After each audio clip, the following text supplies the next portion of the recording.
Hey everyone, this is Kit with Hard Lens Media, and this is Perspective. The corporate Democrats and the establishment media seem to be falling in line with the narrative, vote blue no matter who. And I think we all know how that turned out during the 2016 presidential election cycle.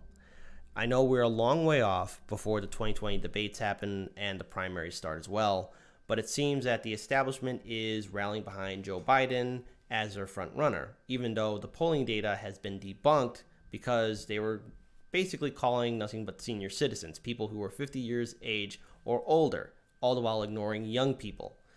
It's concerning to me, as well as my fellow co-hosts, that right now the establishment seems to be running with the narrative that we need to go with the strongest candidate that can beat Trump because we don't want Trump again to be in the White House. That's a problem because right now a lot of voters are dealing with a lot of issues, and we need strong political candidates and leaders to actually come up with solutions. We have climate change, we have student debt, we have a crumbling infrastructure. We're involved in many foreign wars overseas. And it seems for the most part, the establishment Democrats are turning a blind eye to these issues because they want to beat Trump. That's a problem. So what I have before you guys is an article from July of 2018. It's from Medium, written by Cassie Padden. And it kind of brings up the problem of vote blue no matter who. So I'm just going to read some short excerpts from this article, and then we'll go into some videos about how devastating it is if we pick a neoliberal candidate.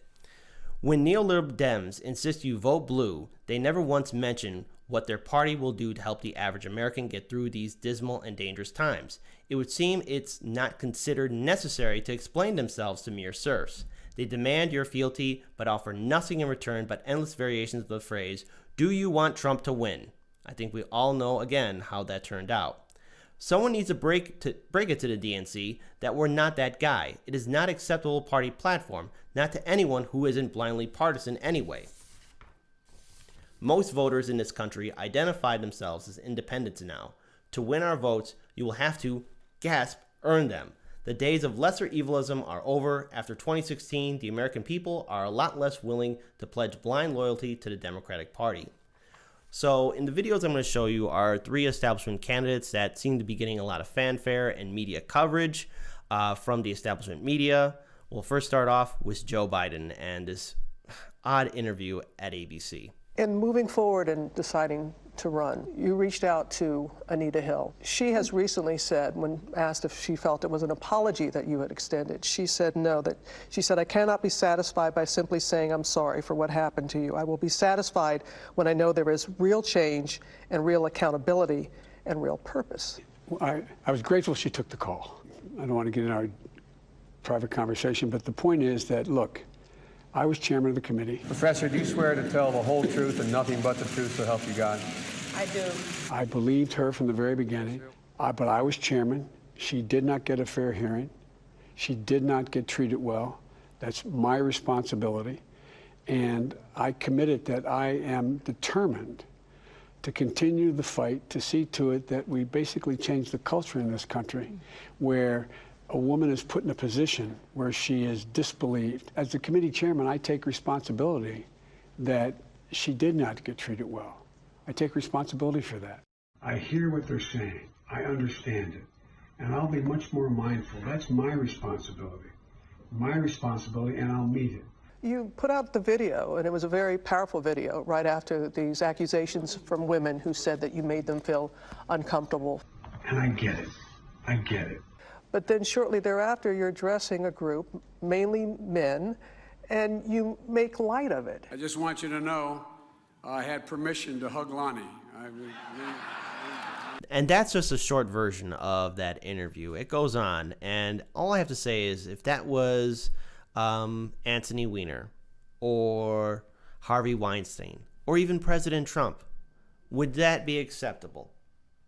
It seems that corporate media is, again, going to turn a blind eye to this. And notice right off the bat, Vice President Joe Biden has his wife right next to him. It's very interesting. It's almost to deflect that kind of question.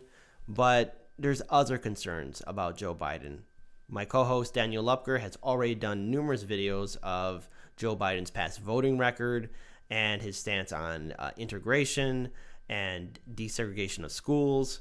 And there's numerous other issues that Biden can be called out on. He has been in Washington, D.C. for a very long time and has a lot of close ties to those in the top 1%. And he's very well associated to Wall Street, the big banks, and major corporations that are donating to his campaign. This seems like Clinton all over again. So that's the risk of having Joe Biden, especially as a front runner, because corporate media is going to do everything they can to make this interview look nice and professional and friendly. And if you keep watching that interview in its entirety, one of the slogans that's asked by the interviewer is, well, what would be your slogan against Donald Trump's MAGA? He would say, make America moral again. Mama. Sounds weak, and it's a horrible gamble if the DNC chooses him, Vice President Joe Biden, as the nominee. But we're going to move on to another video as well. This has to deal with good old Beto O'Rourke. Now, of course, his campaign is starting to fizzle out. He's starting to be replaced by more higher-end establishment candidates. But again, the media fanfare around this candidate is ridiculous. And just a quick reminder, Beto O'Rourke comes in second place right behind Ted Cruz in regards to getting donations from the fossil fuel lobby organizations and the fossil fuel industries. So let's play this video, and you guys get to see good old Beto O'Rourke getting attention from corporate media. But what is he running on? What is his campaign about? What is his policy about? What's a candidate known for climbing onto counters do to kick it up a notch? That's Beto O'Rourke climbing on top of a minivan, his campaigns, to address a crowd that couldn't fit into the coffee shop he was headed for. And after he slid down, he went inside the shop and climbed on that counter. Though even up there, he was sometimes blocked from view. I promise to personally clean your counter before I leave, okay? He gave it a quick wipe afterwards, and he always asked permission beforehand. Jonathan, are you okay with me getting up here? He's done it so often, there's a Twitter account called Beto on Counters that includes him standing on chairs. Even at 6'4", he can get lost in the crowd, hence the counter hopping. Besides, how's everybody doing? It could serve as a subtle dig at rivals in their 70s. Can you imagine Trump, Biden, or Bernie doing this? Again, what is he running on? I mean, that's the best you can do, corporate media. He's just standing on tables. And I noticed that the person who was, doing the voiceover of that entire video made a short jab at Trump, Biden, and Bernie Sanders, saying, well, I don't see them standing on tables. Well, you're damn right you don't see those three standing on tables or chairs or any kind of counters, because it's stupid. It's just there to get attention. But what is Beto O'Rourke's policies? What is he running on? I did a video comparing him and going over his policies and politics, and the thing is, he's not who he says he is. Remember, during the 2018 midterm election cycle, he was running as a progressive, but as soon as he got into the general election, he started to backpedal away from progressive policies, and it's what's cost him the election against Ted Cruz. He lost to Ted Cruz, the guy who lost to President Donald Trump. But yet, for a while, at least for a short time early on during the spring, Beto O'Rourke was apparently this up-and-comer who was going to be the new front runner. I think we all know how that turned out as soon as Pete Buttigieg started to gain more fanfare, and then when Biden himself entered the race. So in the next video that we have, this has to deal with Mayor Pete Buttigieg. Now, this is just a short reminder. He did a video basically saying that Trump supporters and Bernie Sanders supporters are the same.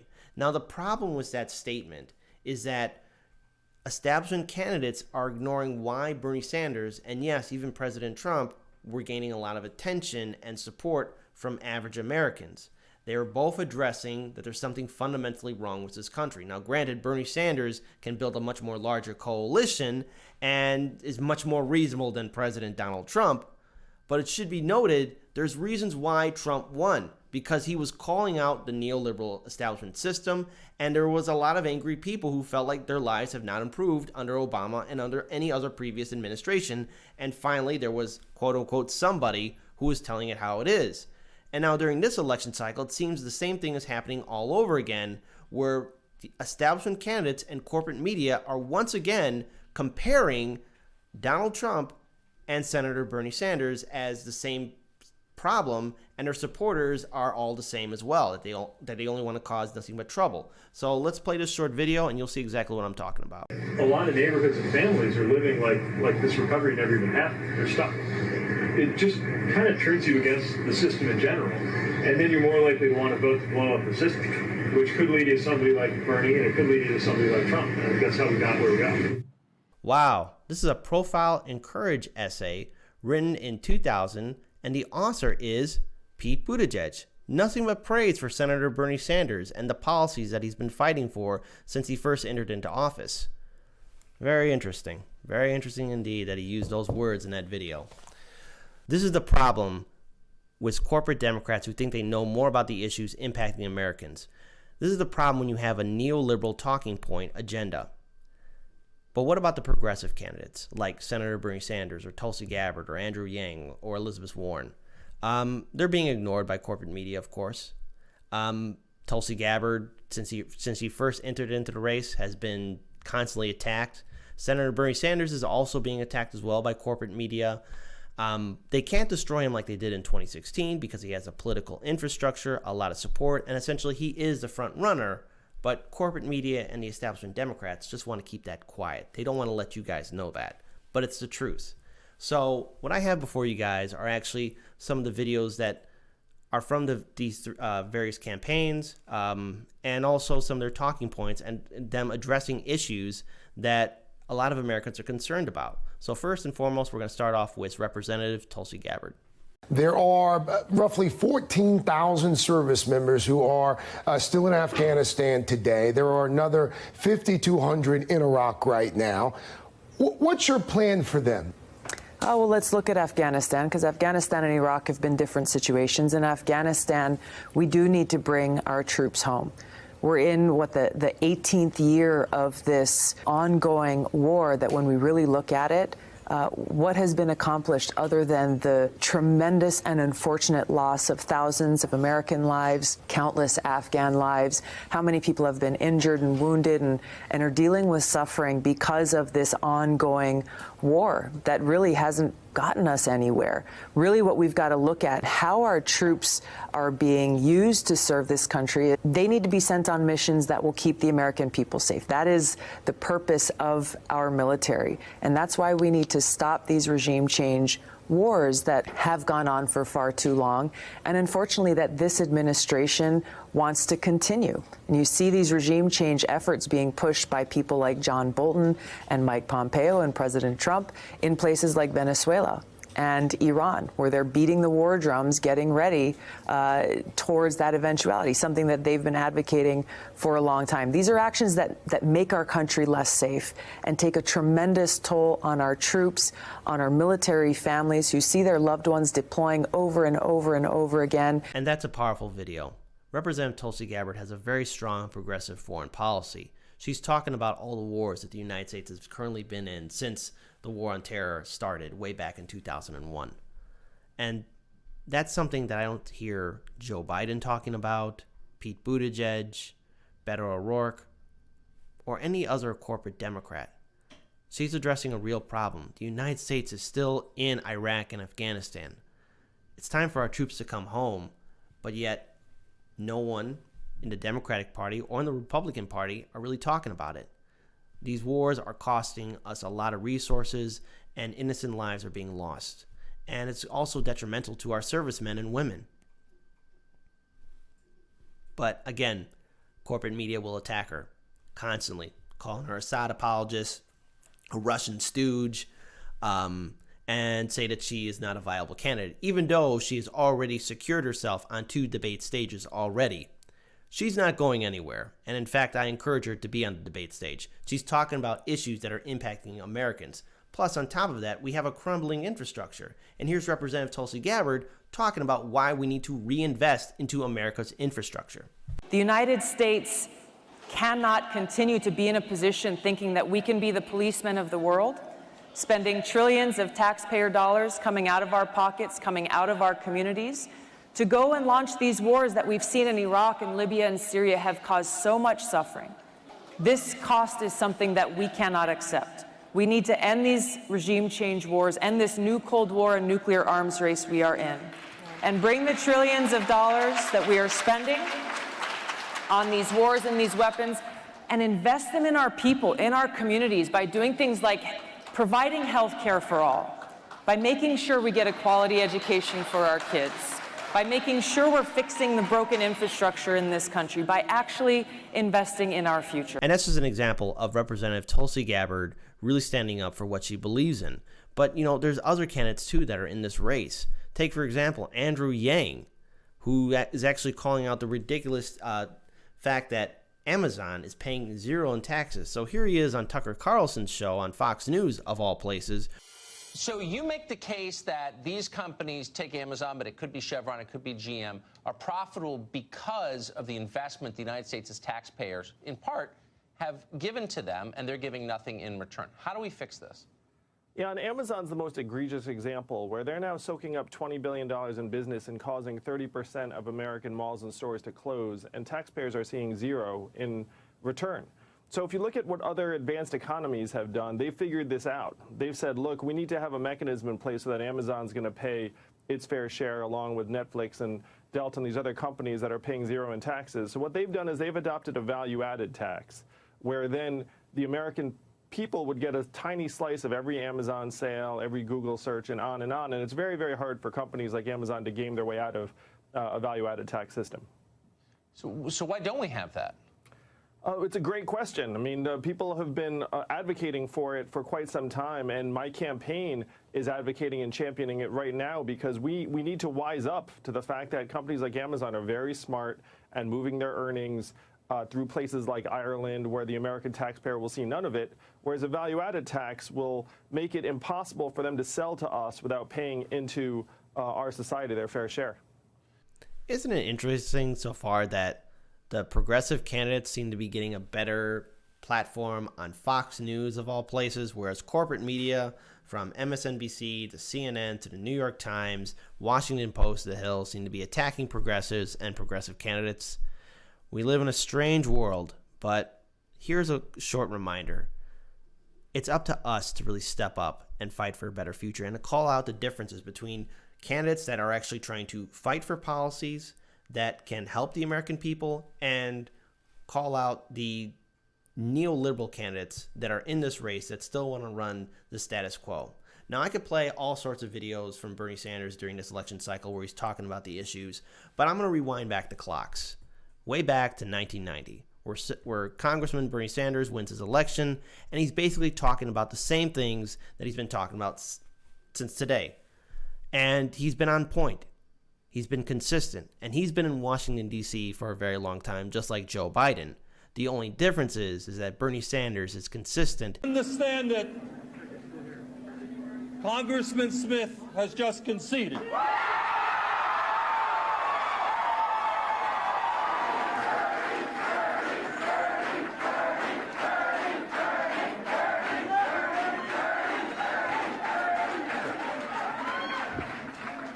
There's one point that I've been making throughout the campaign, and I want to make it again tonight.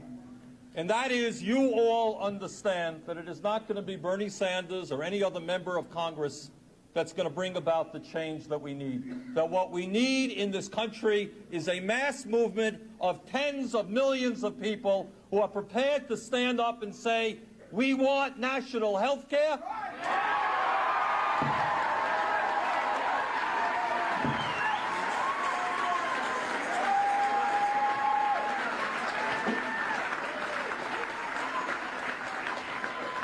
We want the millionaires and the multinational corporations who have not been paying their fair share of taxes to start paying.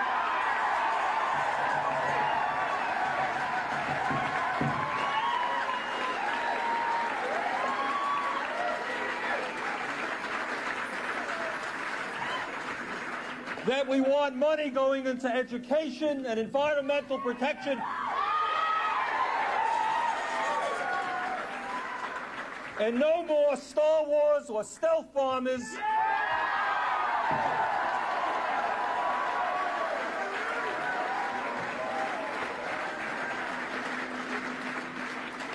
Tonight, as I stand before you, I think that maybe one small state might go down in history as being the leading state in the fight for a political revolution.